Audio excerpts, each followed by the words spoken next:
नमस्कार, मैं हूं अभिनय आकाश और आप देख रहे हैं प्रभा साक्षी का स्पेशल शो मातृभूमि।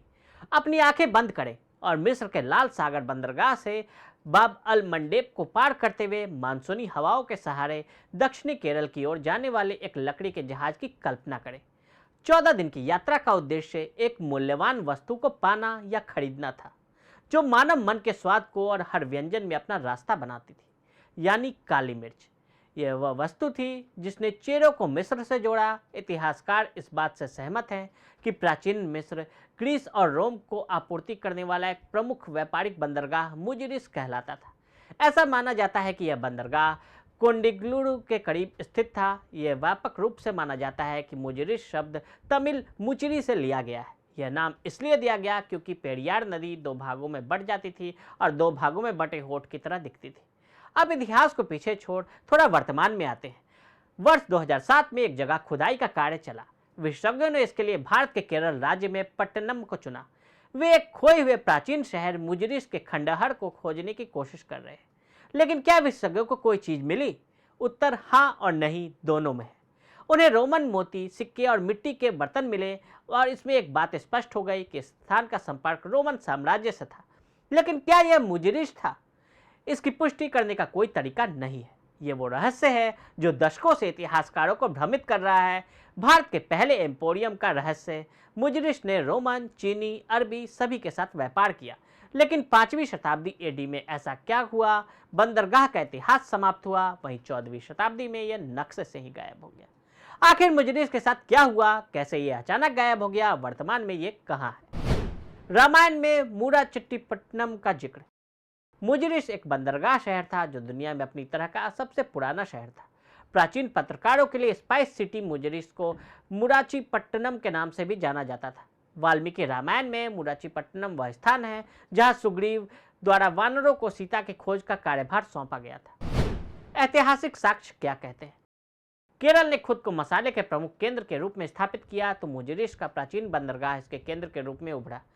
संगम साहित्य में मुजिरिस में काली मिर्च के बदले सोने से लदे रोमन जहाजों के आने का वर्णन है। अब प्राचीन रोमन मानचित्रों में मुजिरिस दिख जाएगा। 3वीं शताब्दी में सभी रोमन सड़क नेटवर्क और नीचे से दाहिनी ओर मुजिरिस नजर आएगा। कहा जाता है कि रोम ने तो मुजिरिस में सैनिक तैनात किए हुए थे। वे हर कीमत पर काली मिर्च की रक्षा करना चाहते थे। प्लिनी द एल्डर और पेरिपल्स ऑफ द एरिथ्रियन सी के लेखक के अनुसार मुजिरिस तक मिस्र के तट पर लाल सागर के बंदरगाहों से 14 दिनों के समय में पहुंचा जा सकता था, जो पूरी तरह से मानसूनी हवाओं पर निर्भर था।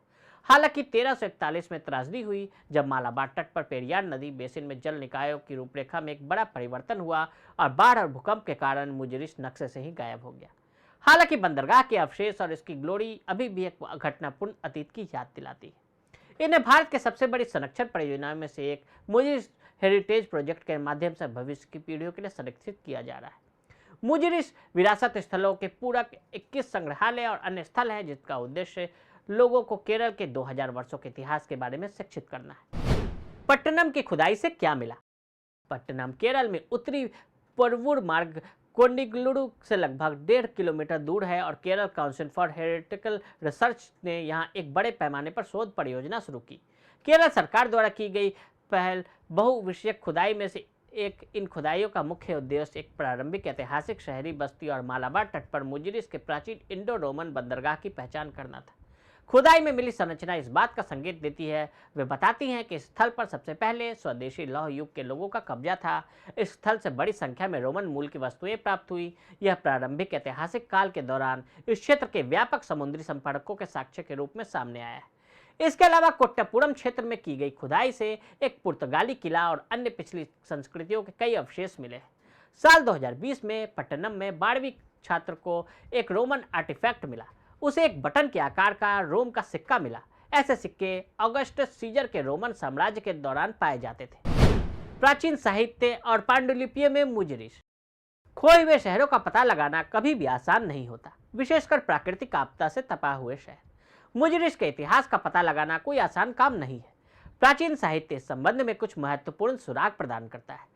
प्रारंभिक तमिल साहित्य, जिसे संगम साहित्य के नाम से भी जाना जाता है, और ग्रीको रोमन वृत्तांत इस बंदरगाह शहर को प्रारंभिक चेरों से जोड़ने में स्पष्ट है।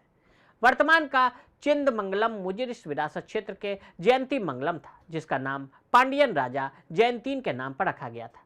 पांडियन प्रभुत्व 7वीं शताब्दी ईस्वी में पेरियार तक फैला हुआ था।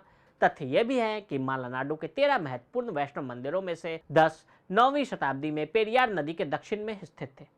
केरल के दक्षिण में मालाबार का हिस्सा मदुरै के पांडवों के प्रभुत्व में था।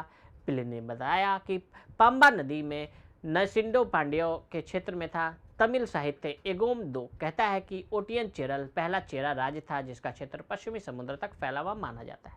बहरहाल केरल में केवल 1% स्थल की ही खुदाई की गई है, इसलिए बहुत कुछ अभी भी जमीन के नीचे है।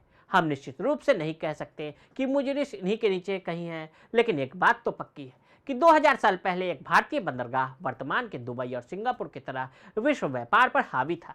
इसने वास्तव में रोमन साम्राज्य को कंगाल कर खुद के यहाँ धन दौलत का अंबार लगा लिया और रातों रात ही इतिहास के गर्भ से ओझल हो गया। अगर आप भी लेना चाहते हैं देश दुनिया की तमाम जानकारी तो आज ही सब्सक्राइब करें हमारे चैनल को। साथ ही नीचे दिए बेल आइकन को जरूर दबाएं ताकि हर अपडेट आप तक पहुंच सके।